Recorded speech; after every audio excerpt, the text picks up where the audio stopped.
Hey, hello there. I hope you're all doing well. No, I haven't lost my voice.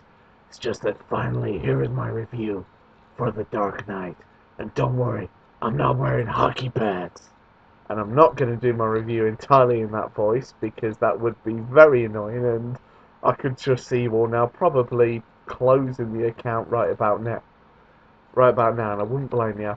Anyway, if I'm going to talk about The Dark Knight, I'm going to go all out because this is one of my favourite movies of this decade, and that goes a lot for me to say that.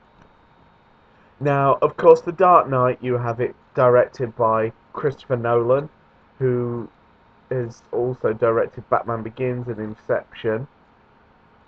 Inception is another movie I'll get onto at another time. But for me, this is just one of the best superhero movies ever made. Kind of ties for me with the Avengers at the moment. At the moment, I've yet to see The Dark Knight Rises, which will be on Saturday, so most likely will be tomorrow when I post that review. But I have to say, the performances in this are great. Even Christian Bale brings out his A game as Bruce Wayne and Batman. Heath Ledger as the Joker. You can understand why he stole the show so much in this movie. And of course, you have Morgan Freeman coming back as Lucius Fox. You have Michael Caine back as Alfred. I think, in my opinion, and this is just all opinion based, so please don't shoot me for it.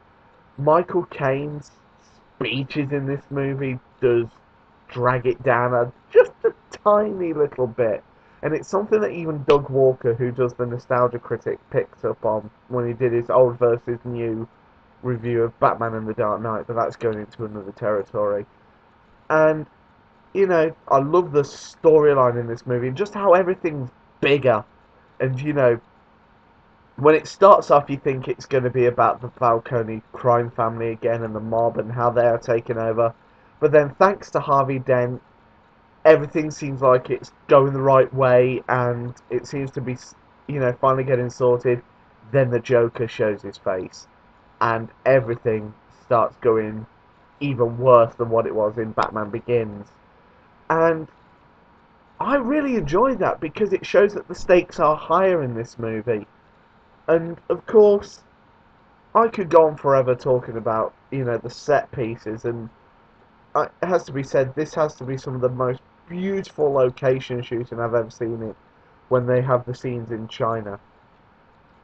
But aside from that, you also have, very nice underlying side plot, which is Batman going to turn himself in? And it does seem like he does at one point until Harvey Dent steps in, but I won't spoil too much because on this channel I don't spoil anything.